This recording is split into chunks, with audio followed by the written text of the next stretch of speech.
Bueno, el objetivo principal de esta cuarta introducción al grupo de las angiospermas es presentar los elementos más esenciales del ciclo biológico de las angiospermas y comentar algunas consideraciones respecto a las formas en que puede ocurrir reproducción asexual en este grupo de plantas. Entonces, para hablar de ciclo biológico en angiospermas es fundamental que repasemos brevemente las características esenciales de lo que es la estructura más significativa de las angiospermas, que es la flor. Y en este caso tenemos una flor monoclínica, que es el tipo de flor más común que en general tenemos en las angiospermas. Entonces aquí recordamos que todas las distintas piezas de la flor se insertan en ese tallo modificado que denominamos receptáculo. Vamos a tener como verticilo más externo el cáliz conformado por los sépalos, luego la corola conformada por los pétalos, el androceo conformado por los estambres y luego, ocupando una posición central en la flor, vamos a tener una estructura que va a estar compuesta por el estigma, el estilo y el ovario, que colectivamente se denomina pistilo, y esa es la estructura que está formada por carpelos. Bueno, muy bien. Ya esto un poco lo he adelantado en las introducciones anteriores. El gineceo y el androceo son lugares claves en el ciclo biológico de las angiospermas porque son los lugares que contienen los esporangios, los lugares donde se va a llevar a cabo la formación de esporas, ¿sí? Y una serie de procesos ulteriores que van a estar determinando el ciclo biológico de las angiospermas. En particular, dentro de lo que es el óvulo vamos a encontrar los megasporangios, y dentro de lo que son las anteras, la parte fértil de los estambres, vamos a encontrar los microsporangios. Bueno, muy bien. Entonces, acá tenemos una imagen de cerca de una flor bastante grande, una flor de magnolia, donde podemos reconocer en ella los carpelos, ¿sí?, como piezas del gineceo, y los estambres como piezas del androceo. Entonces, conforme yo les explique el ciclo biológico de las angiospermas, voy a estar haciendo referencia justamente a estas partes, ¿sí? Cuando haga referencia al gineceo y el carpelo, concretamente voy a estar hablando seguramente de algunas partes que tienen que ver con dónde está el óvulo, ¿sí? Dónde se ubica el óvulo, porque los distintos procesos van a ocurrir o bien en una parte del gineceo o bien adentro del óvulo que se encuentra dentro del gineceo, y lo mismo con respecto a los estambres. Entonces es bueno tener una visualización de cómo está conformada una flor para saber dónde es que van a ocurrir esos distintos procesos. Muy bien, entonces, antes de ver el ciclo biológico per se de una angiosperma, quería repasar someramente el ciclo biológico de una planta terrestre cualquiera, que es donde se da la alternancia de generaciones. Entonces, si recuerdan, en una planta terrestre o embriofita, ¿sí?, el ciclo de vida... en el ciclo de vida de una embriofita van a alternar dos organismos multicelulares, uno que denominamos esporofito y otro que denominamos gametofito. Bueno, el esporofito es un organismo multicelular diploide que, como su nombre lo indica, es el organismo encargado de producir esporas. Esas esporas las produce por medio del proceso de división celular denominado meiosis, que es un proceso reductivo.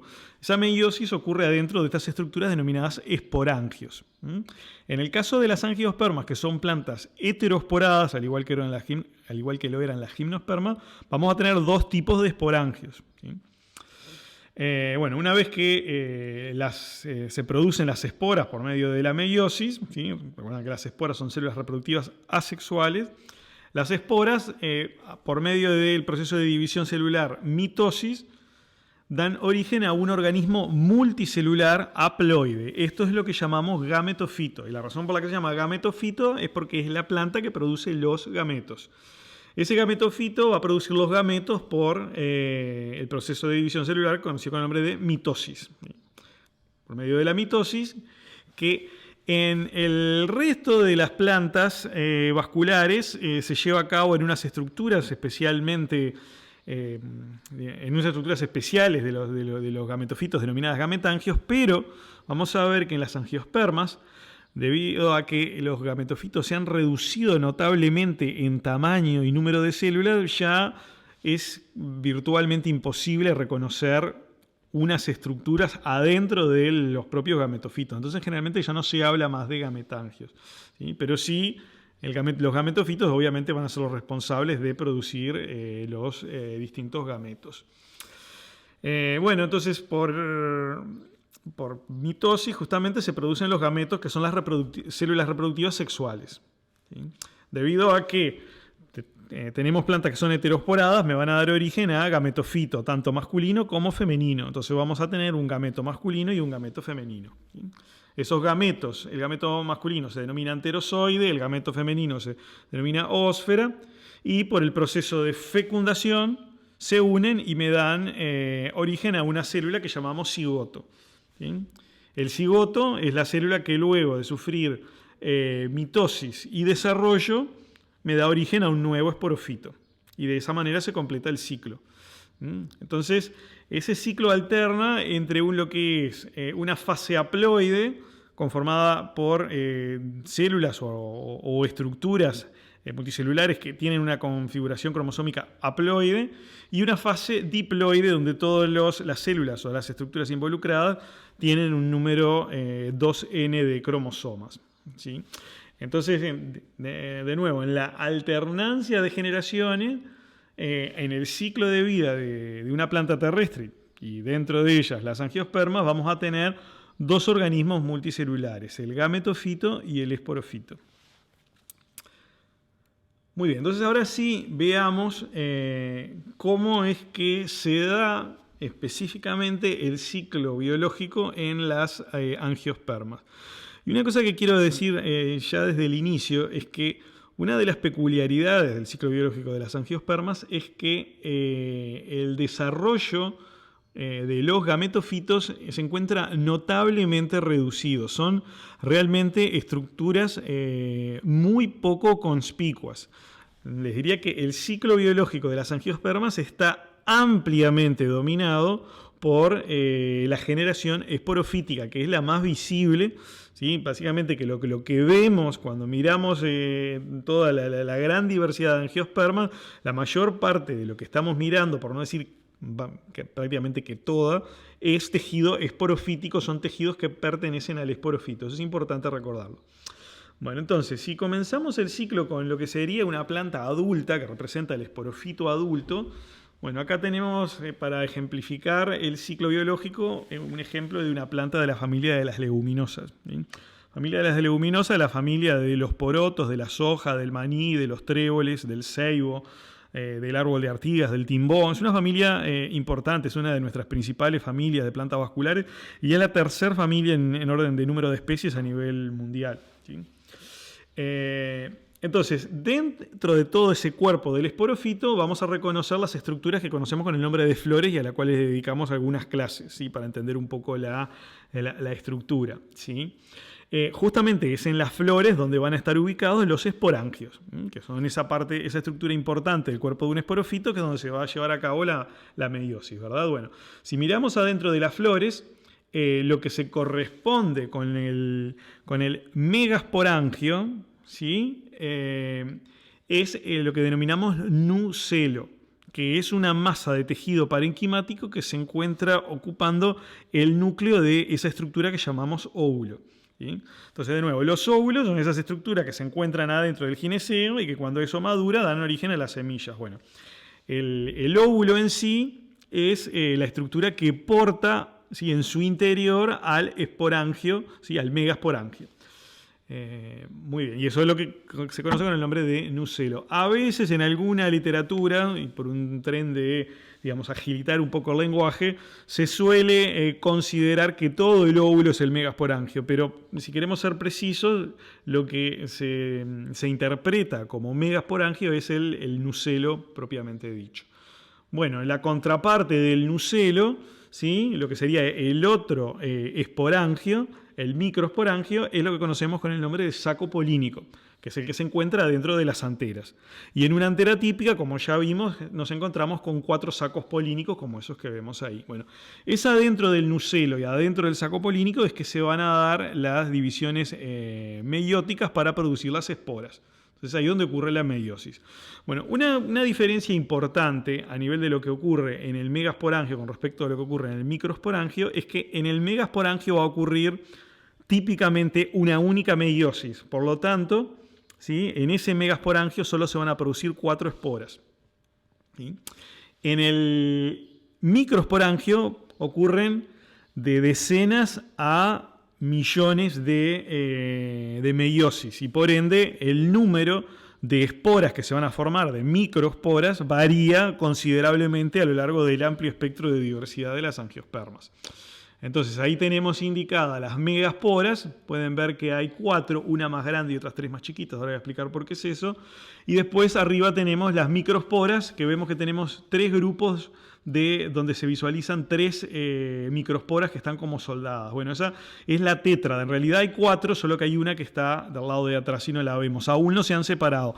Al principio, cuando ocurre la división meiótica, las microesporas se disponen soldadas, pero luego, por la intermediación de unas enzimas, comienzan a separarse y quedan dispuestas de manera individual adentro del saco polínico.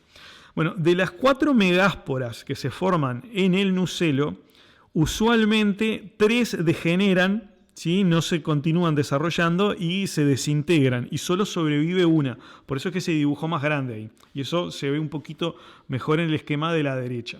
Bueno, una vez que se produjeron las esporas, ¿sí?, lo que va a ocurrir es la mitosis, y producto de la mitosis se me va a formar el gametofito. ¿Sí? Entonces, ahí arriba podemos ver el gametofito masculino o grano de polen, que es el nombre específico que recibe el gametofito masculino, tanto en gimnospermas como en angiospermas. Ahí lo podemos ver que está compuesto en realidad por 2 células. Después vamos a ver un poquito con más de detalle la estructura del gametofito masculino.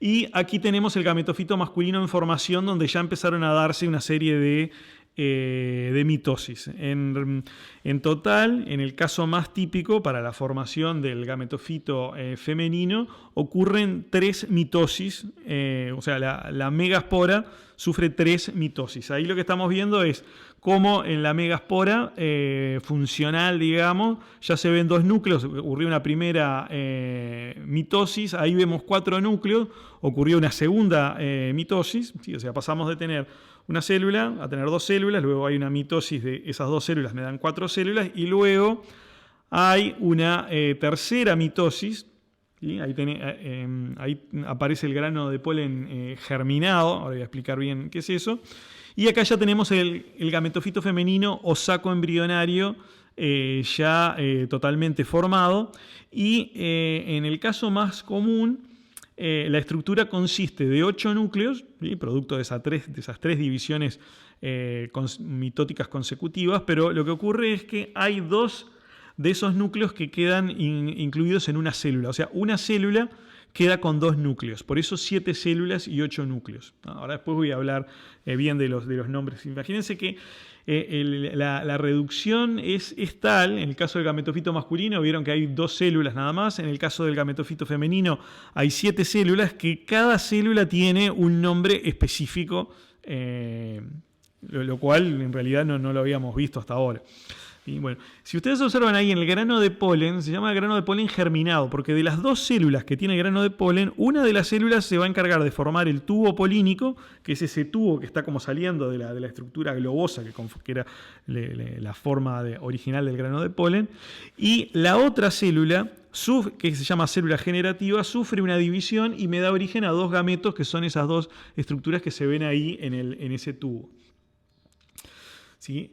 Bueno, el tubo polínico llega al óvulo, ¿sí?, y ahí se descargan los 2 gametos masculinos y ocurre este fenómeno tan característico de las angiospermas, que es la doble fecundación. Es decir, esos 2 gametos masculinos se van a unir a 2 células del gametofito femenino.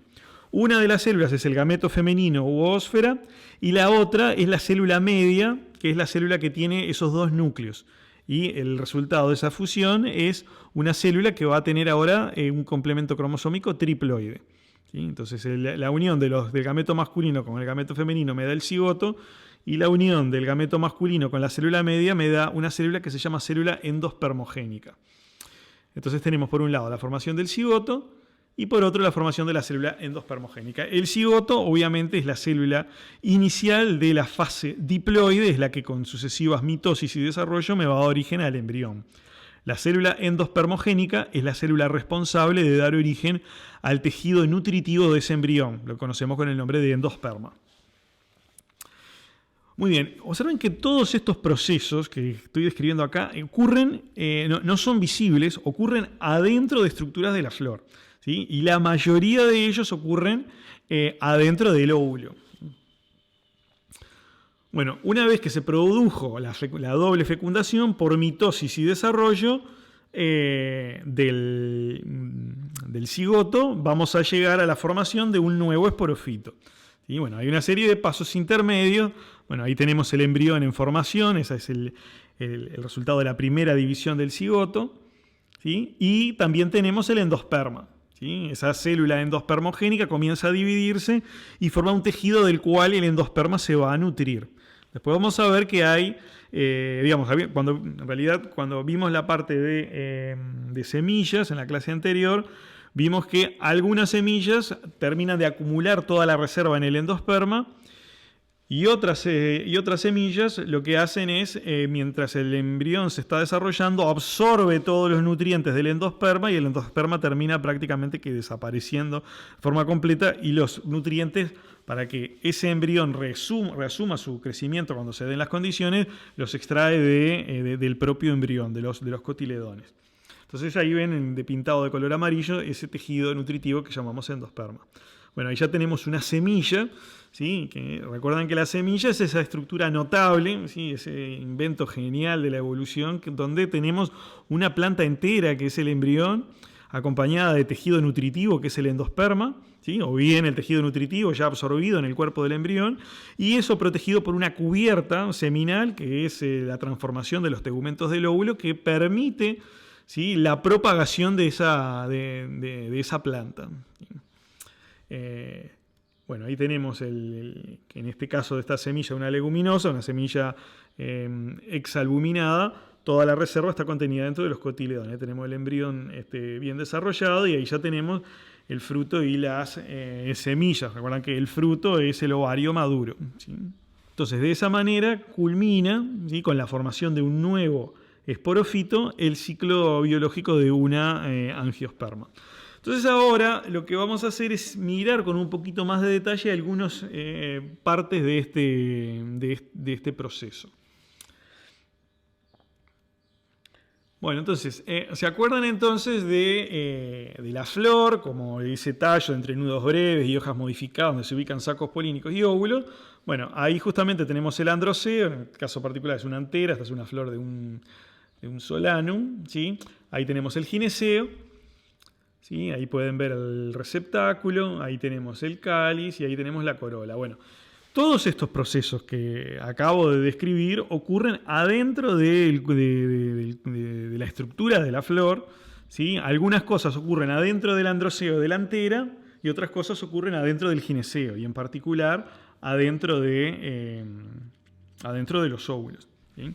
Pero entonces los granos de polen que representan el gametofito masculino es una estructura que debe de liberarse de la antera y de alguna manera trasladarse al lugar donde están los óvulos, ¿sí? Si bien el gametofito femenino en las angiospermas, al igual que en la gimnosperma, permanece retenido en el cuerpo del esporangio que produjo las esporas que a su vez dieron origen a ese gametofito, el gametofito masculino no. El gametofito masculino es liberado y de alguna manera tiene que ser transportado. Pero está bueno que cuando piensen en el origen del gametofito masculino, piensen en las anteras de la flor, y cuando piensen en el origen del gametofito femenino, piensen en lo que son los óvulos, es decir, las estructuras precursoras de lo que eventualmente se transformarán en semillas. Bueno, si miramos un corte transversal de una flor, ¿sí? Aquí vemos una serie de pétalos exteriormente, después tenemos los carpelos, en este caso es una flor con 6 carpelos, ahí tenemos identificado un carpelo, se puede apreciar bien una placentación axial. ¿Sí? Ahí podemos ver los óvulos, de nuevo, ese es el lugar donde se va a producir la meiosis que me da origen a las 4 megasporas, ¿sí?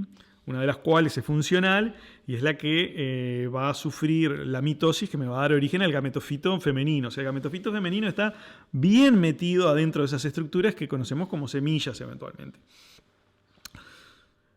Y ahí tenemos una antera, que es el lugar donde van a estar contenidos los sacos polínicos, que es donde ocurre la meiosis que me va a formar las microsporas. ¿Sí? Saco polínico o microsporangio. Entonces, ayuda mucho a visualizar y a conceptualizar lo que es el ciclo biológico de un angiosperma, tener siempre estas consideraciones presentes.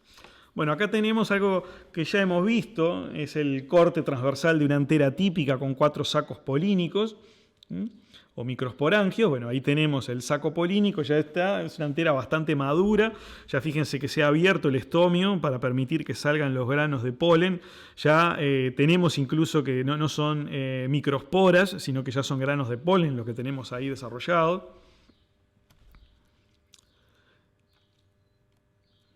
Y acá tenemos justamente el grano de polen. Esto es el gametofito masculino, que es la mínima expresión de lo que es un gametofito. Porque el gametofito sabemos que es una planta, una estructura, un organismo multicelular originado a partir de la multiplicación mitótica de una espora.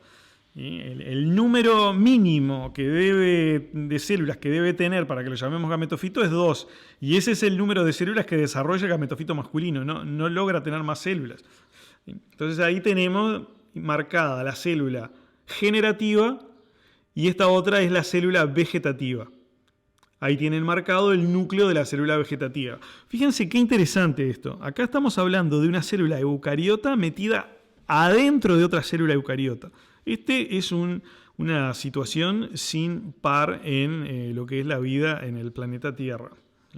Entonces eso les muestra un poco la reducción máxima que tiene este componente del ciclo de vida de un angiosperma, que es justamente el gametofito, y en particular el gametofito masculino. Esa pared del grano de polen, que era originalmente la pared de la espora, ¿sí? Queda recubierta de proteínas que le aporta la pared más interna del saco polínico, que era el tapete. Y esas proteínas de origen esporofítico, porque el que las produce es el tejido esporofítico de la antera, ¿sí? Va a tener una serie de repercusiones importantes en cómo interacciona ese grano de polen con el gineceo de la flor donde ese grano de polen se deposite. Bueno, en esta imagen de un microscopio electrónico de barrido estamos viendo muy de cerca una superficie de un estigma. En este color verde estamos viendo todas esas estructuras que parecen pines de bowling, ¿sí? Esas son las papilas del estigma. Las papilas del estigma no son otra cosa que células epidérmicas es el lugar donde va a caer los granos de polen y se van a dar estos procesos de reconocimiento entre las proteínas del grano de polen y las proteínas de las propias células del estigma, que van a determinar si el grano de polen germina o no. Esto quiere decir si forma el tubo polínico o no. Aquí en color amarillo se visualizan los granos de polen y con color rojo se han pintado los tubos polínicos para verlos con mayor claridad. ¿Sí? O sea, fíjense que ese tubo polínico, ¿sí? Es el tubo, es una prolongación de la célula que es producida por esa célula vegetativa y que tiene que encontrar su camino a lo largo del cuerpo del estigma, del estilo y eventualmente entrar en el ovario y buscar dónde están los óvulos. Entonces hay veces que el viaje que hace uno de esos tubos polínicos puede ser de varios centímetros. Entonces ahí tenemos un tubo polínico, ¿sí? Ahí se ve lo que es la papila estigmática, ahí tenemos los granos de polen. ¿Sí? Bueno, muy bien, esta imagen que tenemos aquí es de un óvulo en formación, o sea, es un corte anatómico, ahí tenemos un óvulo y a la izquierda tenemos otro, y esa célula que tienen ahí bien diferenciada es la célula madre de las megasporas. Y ya se ha diferenciado y está por empezar el proceso de división meiótico. Entonces, en la imagen de la izquierda tenemos ya una célula madre de las megasporas bien, digamos, formada y a punto de comenzar entonces la división de la meiosis. Y aquí a la derecha tenemos ya un gametofito masculino desarrollado, lo que llamamos el saco embrionario. Aquí, en una versión un poco más ampliada de esa imagen, tenemos el saco embrionario, de nuevo, que es el gametofito femenino formado por 7 células y 8 núcleos. Entonces ahí tenemos demarcados los confines del gametofito femenino o saco embrionario, y como les había adelantado hace un ratito, el gametofito es tan chico que cada una de las células constitutivas se le ha asignado un nombre diferente. Entonces, por ejemplo, tenemos ese lado donde están indicadas esas dos células que se llaman sinérgidas, es el lado que apunta hacia la micrópila. Ese es lo que se llama el polo micropilar del saco embrionario. Esta otra célula que está de ese mismo lado micropilar es la ósfera, que es el gameto femenino. Estas 3 células que están en el lado opuesto se llaman antípodas. Y aquí tenemos la célula media, que es esa célula que contiene 2 núcleos. ¿Sí? Esos 2 núcleos se fusionan y eventualmente migran hacia el polo micropilar. Y ahí en el centro tenemos una vacuola bastante importante, que es una de las características más distintivas de la célula media, el hecho de presentar una vacuola bastante importante. Entonces, una vez que el tubo polínico atraviesa todo el estilo, entra al ovario y encuentra el óvulo, tiene que acercarse al polo micropilar y a través de estas células que se llaman sinérgidas descarga ahí en ese lugar los 2 gametos masculinos. Uno de esos gametos se une a la ósfera y forma el cigoto, y el otro se une a la célula media y forma la célula endospermogénica. Entonces, en este esquema vemos los estadios iniciales de la formación del nuevo esporofito. Ahí tenemos el cigoto. Ese cigoto comienza a tener una serie de divisiones mitóticas que van incrementando la masa celular. Al principio todas las células tienen activa división, luego los lugares donde ocurre activa división comienzan a sectorizarse, ¿sí? Tal cual ocurre luego en una planta adulta, y ahí tenemos la estructura del embrión en desarrollo, en el cual reconocemos el embrión propiamente dicho, ahí en un estado que se denomina cordiforme por el aspecto de corazón, y una estructura accesoria que se denomina suspensor, y es la que permite que el embrión absorba los nutrientes del endosperma. O sea, los nutrientes llegan al embrión a través de ese apéndice, ¿sí? Que se denomina suspensor. Bueno, y ahí ya tenemos un embrión maduro en el que reconocemos ya la radícula, el meristema, lo que va a ser el meristema apical del tallo, y las primeras hojas que tiene la planta, que son los cotiledones. Bueno, muy bien.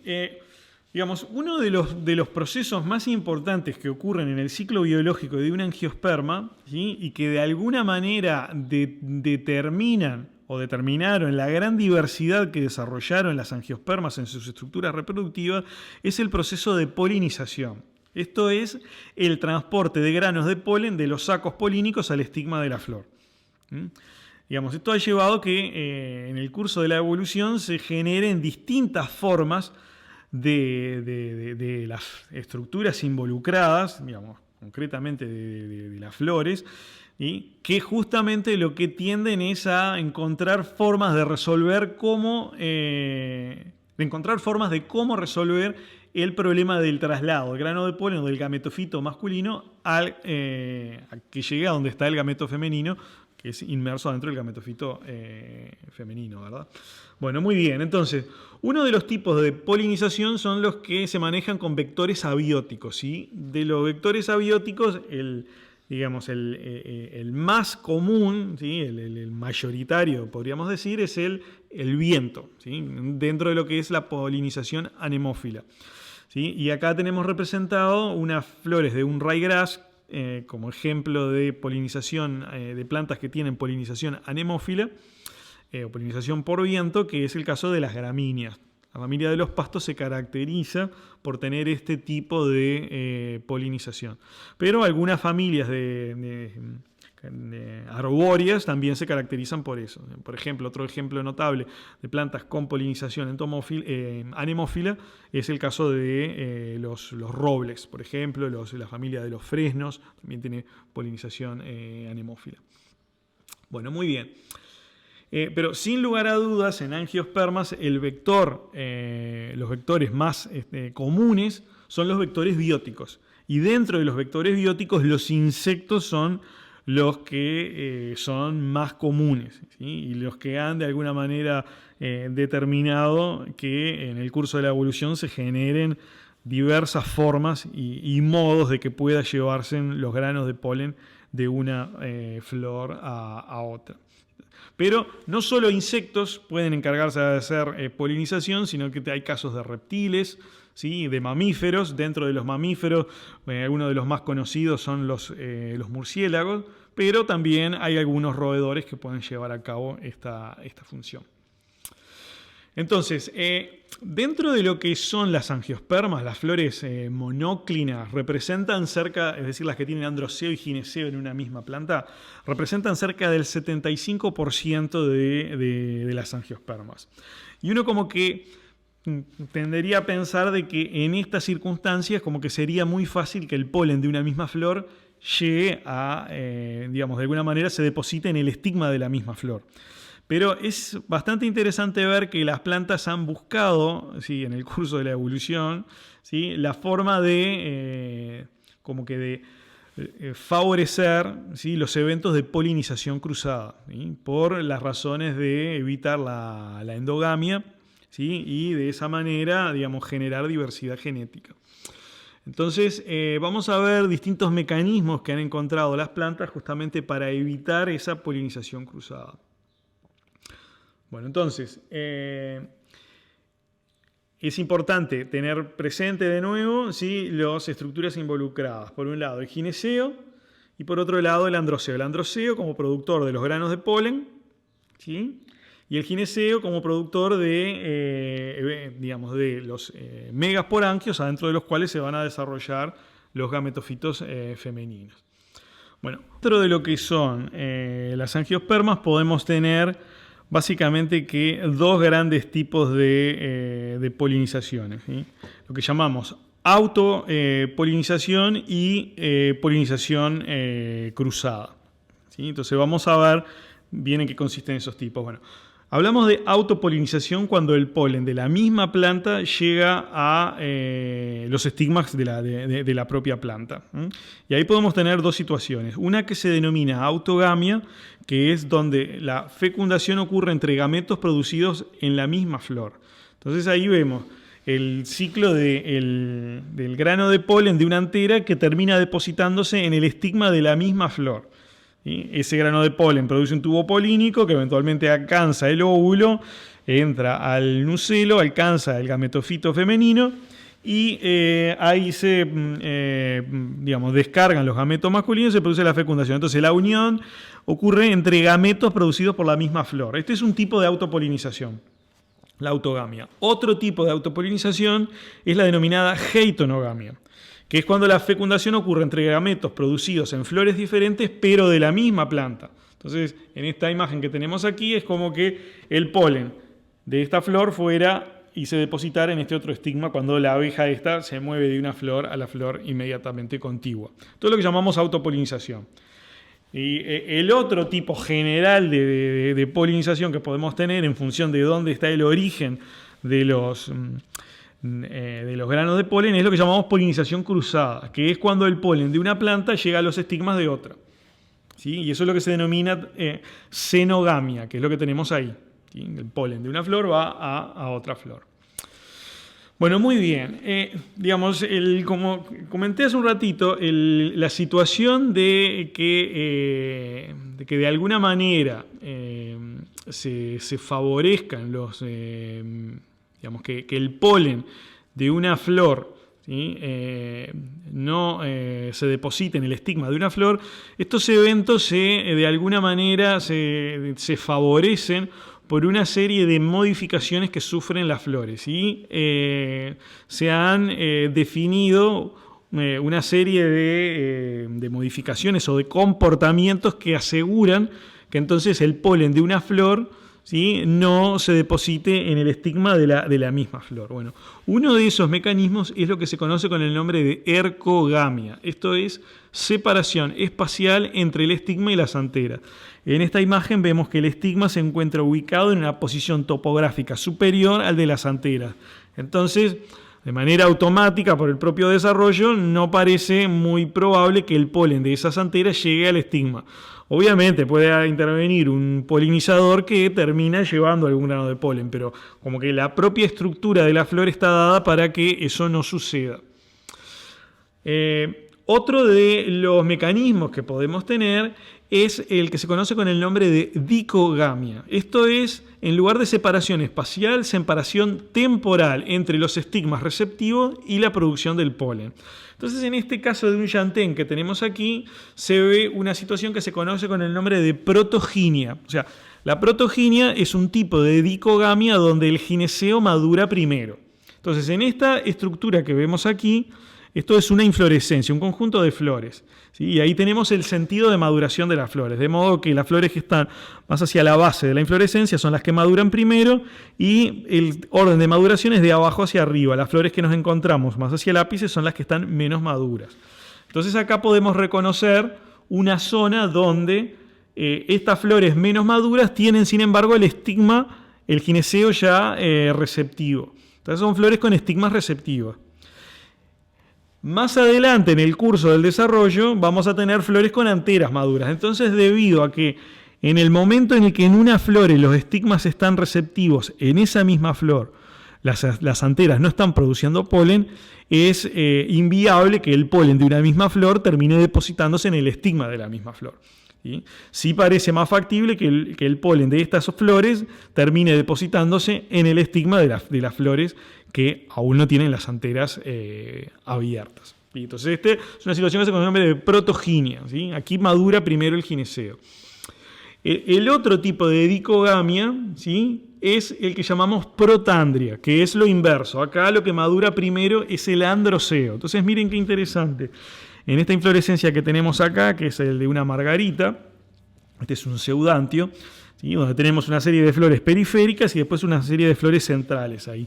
Acá podemos ver el sentido de maduración de las flores. Las flores que maduran primero se encuentran hacia afuera y las flores menos maduras son las que están en el centro. Observen que las de afuera están abiertas y las de adentro aún no han abierto, ¿sí? Al mismo momento, fíjense cómo en estas flores, ¿sí?, que están más hacia el centro, digamos, ¿sí?, el polen ya ha sido liberado, pero las anteras aún no han sido, pero los estigmas aún no se han expuesto. ¿Sí? O sea que eso que estamos viendo ahí es un androceo sin anterio. ¿Se acuerdan el androceo? Los estambres están soldados por las anteras formando un tubo. Entonces se liberan los granos de polen hacia el interior y los estigmas aún no están receptivos. Conforme continúa el desarrollo de la flor, fíjense las flores de más afuera, ¿sí? Esas son las flores que están más maduras, ¿sí?, en el sentido de que tuvieron más tiempo para desarrollarse. Bueno, en esas flores los estigmas ahí sí ya están expuestos. El estigma, los estilos cuando se desarrollan empujan a todos los granos de polen como, adentro de un pistón, ¿sí?, como adentro de un cilindro, el estigma tiene el mismo efecto que de un pistón, empujando los granos de polen afuera del cilindro formado por las anteras. Y de esa manera se evita el contacto entre el grano de polen y el propio estigma. Entonces, en el caso de las compuestas es un ejemplo muy claro de lo que es dicogamia de tipo protandria. Y bueno, a algunas plantas sí ocurre que el androceo y el gineceo maduran al mismo tiempo y eso es lo que se denomina homogamia, en contraposición a lo que sería una dicogamia. ¿Sí? Y uno de los ejemplos notables de eso lo encontramos en algunas gramíneas, como por ejemplo en el trigo que tenemos ilustrado en esta imagen. Bueno, otra de las cosas muy interesantes en el caso de las angiospermas son los mecanismos de autoincompatibilidad. Esto es otro nivel en el que operan distintos mecanismos que también favorecen la alogamia. ¿sí? Esto es que el polen de una misma flor, ¿sí? No termine desarrollándose en el estigma de la misma flor, siempre con el fin de favorecer la diversidad genética. Entonces aquí lo que ocurren son, digamos, ahí tenemos indicado, para recordar simplemente el estigma, y ahí tenemos los granos de polen, en este caso germinados. Entonces, uno de los mecanismos de autoincompatibilidad es el que se denomina autoincompatibilidad esporofítica. Y son una serie de reacciones de compatibilidad que ocurren entre la cubierta del grano de polen y el estigma. Debido a que la cubierta del grano de polen la produjo el tapete, que es tejido esporofítico, y que el estigma es un tejido de naturaleza esporofítica, por eso es que se habla de un sistema de autoincompatibilidad esporofítica, ¿sí? De manera que si las proteínas que recubren el grano de polen y las que recubren las papilas estigmáticas son de una misma naturaleza, como que no se da una señal para que ese grano de polen germine. Sí se habilita la señal cuando las proteínas son diferentes debido a que fueron producidas en organismos diferentes. Entonces, de esa manera se da como un siguiente nivel a que se dé esa alogamia, ¿sí? Y esto también, otro de los efectos que también está directamente involucrado es con la generación de barreras reproductivas entre organismos de distintas especies. O sea que las angiospermas, ¿sí? No solo que a través de estos mecanismos que favorecen la generación de diversidad genética a través de la polinización y eventualmente fecundación cruzada, ¿sí? No solo a través de esos mecanismos se logra eso, sino que de la misma manera se logran establecer una serie de barreras reproductivas que se cree que también han estado vinculadas con que han sido las responsables últimas de la gran diversidad que ha desarrollado este grupo, ¿verdad? Bueno, otro tipo de sistema de autoincompatibilidad que se puede dar en angiospermas es lo que se denomina autoincompatibilidad gametofítica, que es la que ocurre una vez que el tubo polínico comienza a crecer, ¿sí? Adentro del tejido del estigma y del estilo. Ahí ya no es la cubierta del grano de polen, sino que es el propio tejido gametofítico, el gametofito masculino, del cual el tubo polínico es parte. Entonces, por eso es que se dice que es un sistema de autoincompatibilidad gametofítica, porque ahí interacciona el tejido del tubo polínico con el tejido del gineceo. Muy bien. Hasta ahora lo que yo he explicado es un ciclo biológico típico en el cual se da esa doble fecundación y se genera una semilla donde el origen del embrión es por la vía sexual, esto es la unión de los gametos, ¿sí? Entonces, el proceso de anfimixis es justamente el proceso de formación de semilla por la vía sexual. Entonces aquí tenemos en la primera imagen un óvulo que comienza a desarrollarse, en el cual vemos la célula madre de las megasporas diferenciada. Ahí ocurre la meiosis y se forma la tétrada de megásporas. ¿Sí? De esas 4 megásporas solamente una sobrevive, la megáspora funcional, las otras degeneran, son las megásporas no funcionales. Y esa megáspora funcional sufre mitosis y me da origen al saco embrionario conformado por 7 células y 8 núcleos que vemos. Y ahí tenemos los gametos masculinos que son transportados por el tubo polínico. Esos gametos, el tubo polínico crece hasta donde está el saco embrionario, se descargan los gametos masculinos, uno se une al gameto femenino y forma el cigoto, producto del cual se desarrolla eventualmente el embrión, ¿sí? Un embrión de origen sexual porque se desarrolló a partir de la unión de 2 gametos. Y el endosperma es el resultado de la multiplicación mitótica de la célula endospermogénica, que es la que resulta de esa segunda fecundación entre uno de los gametos masculinos y la célula media. Bueno, esto es lo que ocurre en la mayoría de las angiospermas. Pero también, ¿sí? Puede darse otros mecanismos para que las angiospermas se reproduzcan. ¿Sí? No necesariamente son solo de esta naturaleza, que son los mecanismos de reproducción asexual, donde se ocurre generación de individuos a partir de células somáticas, sin que intervengan los gametos. Y aquí podemos tener 2 tipos de propagaciones asexuales, lo que llamamos propagación vegetativa, que es lo que tenemos representado en esta imagen con un pasto a través de estolones, que es la propagación de plantas a través de distintas partes del propio cuerpo de la planta, como pueden ser tallos o a veces a partir de propias hojas, ¿sí? O distintos propágulos que puedan producir las plantas. Eso es propagación vegetativa. El otro tipo de reproducción asexual es lo que denominamos apomixis, ¿sí? Apomixis es básicamente que la formación de semillas por vía asexual, ¿sí? En esta imagen que tenemos aquí tenemos un ejemplo, digamos, paradigmático de lo que son las plantas que se reproducen de manera asexual por esta vía, que es el diente de león.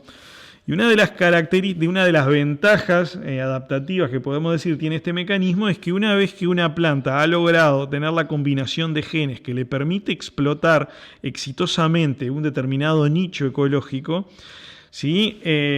Si logra replicar eso de manera exacta, va a tener un mayor éxito en ese ambiente. Obviamente que su capacidad de resistir cambios en el medio está disminuida, pero mientras el medio no cambie, es sumamente exitoso replicar esa solución a los problemas, por así decirlo. Y eso no hay mejor manera de lograrlo que si uno replica exactamente el genotipo que tiene la planta. Y eso, en el caso del diente de león, se logra justamente a través de la producción de semilla por la vía asexual que replica exactamente las características genéticas de la planta madre, ¿sí? Entonces, la apomixis es la formación de semilla por vía asexual, ¿sí? Y tenemos básicamente que dos tipos de apomixis, lo que llamamos apomixis esporofítica y apomixis gametofítica. Entonces vamos a ver primero la apomixis esporofítica, ¿sí? Que es lo que se denomina embrionía adventicia.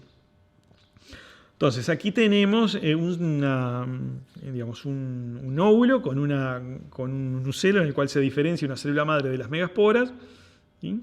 Ocurre meiosis, se forma la tétrada de megásporas, una de ellas sobrevive, otras degeneran, ¿sí? Y a partir de la megáspora funcional se termina formando un saco embrionario reducido normal, ¿sí? Pero lo que ocurre en este tipo de apomixis, ¿sí? Esporofítica es que, ahí tenemos también los gametos masculinos, que ahora voy a comentar para qué son importantes, ¿sí? Lo que ocurre en este tipo particular de procesos es que a partir de células del nucelo, ¿sí? Comienzan a formarse embriones directamente. O sea, sin que intervenga ningún proceso de formación de gametofito ni que haya una unión sexual. O sea, células del tejido esporofítico, es decir, del nucelo, del cuerpo, del megasporangio, comienzan a dar por sí misma embriones, ¿sí? Entonces, en el resultado final es que ese óvulo termina generando una semilla en la cual vamos a tener presente varios embriones. Tenemos uno de origen sexual y tenemos esos otros embriones de origen asexual que son réplicas exactas desde el punto de vista del genotipo de lo que es el genotipo de la planta que dio origen a esa semilla, ¿sí? Estas situaciones son muy comunes de verlas, por ejemplo, en las semillas de los cítricos. Si ustedes se toman el trabajo de abrir con cuidado una semilla de un limón o de una naranja, van a ver que adentro se van a encontrar con varias estructuras verdecitas, cada una de esas son los distintos embriones. Usualmente uno de ellos es de origen sexual y los otros son de origen asexual. Para el desarrollo obviamente que los gametos masculinos son importantes para el desarrollo de ese embrión de origen sexual, pero también, obviamente, para la formación del endosperma. Bueno, la otra vía de formación de semillas por vía asexual es la que llamamos apomixis gametofítica, ¿sí? Y de esta tenemos dos tipos. Bueno, uno de los tipos es el que se denomina diplosporia y es el que tenemos representado acá. Entonces, ¿qué sucede aquí? Bueno, todo comienza normalmente en un óvulo, se diferencia la célula madre de las megasporas. Aquí lo que ocurre es que falla la meiosis o no hay directamente meiosis y la célula madre de las megasporas, que es una célula diploide, comienza por mitosis a generar un saco embrionario, que va a ser, por su naturaleza, un saco embrionario no reducido. Es decir, un saco embrionario donde todas sus células son diploides, a excepción de la célula media, que sería tetraploide. Bueno, cuando llega el tubo polínico con los gametos masculinos, ahí lo que ocurre es que usualmente uno de los gametos masculinos se une a la célula media y forma un endosperma pentaploide. El otro gameto masculino no se une a nada y el gameto femenino, la ósfera o alguna otra célula del gametofito femenino no reducido, comienza a multiplicarse por mitosis y termina formando un embrión de origen asexual a partir de la ósfera no reducida, como les decía, o puede ser alguna otra célula de este gametofito no reducido. El endosperma, sí,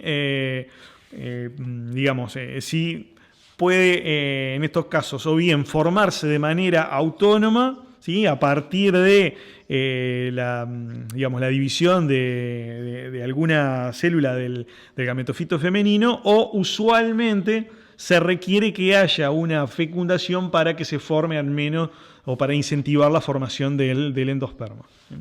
Bueno, y el otro tipo de apomixis gametofítica es la denominada aposporia.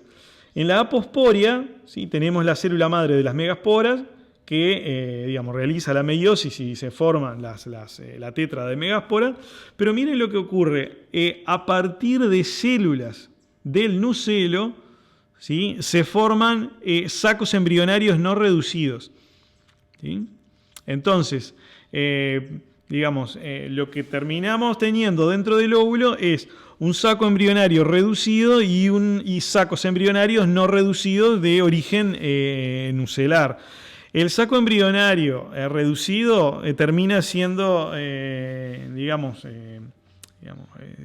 ganan en competencia a los otros sacos embrionarios y el resultado final, ¿sí? Es que el embrión que termina como que ocupando la mayor parte de esa semilla es el producido a partir de la ósfera o alguna otra célula de esos sacos embrionarios no reducidos. Generalmente el saco embrionario reducido no prospera, ¿sí? O bueno, si prospera, podemos llegar a tener algún otro evento de embrionidad adventicia en este caso también. ¿Sí? Pero básicamente que estas serían las formas alternativas que tienen las angiospermas de producir semillas sin que intervenga una unión sexual entre gametos.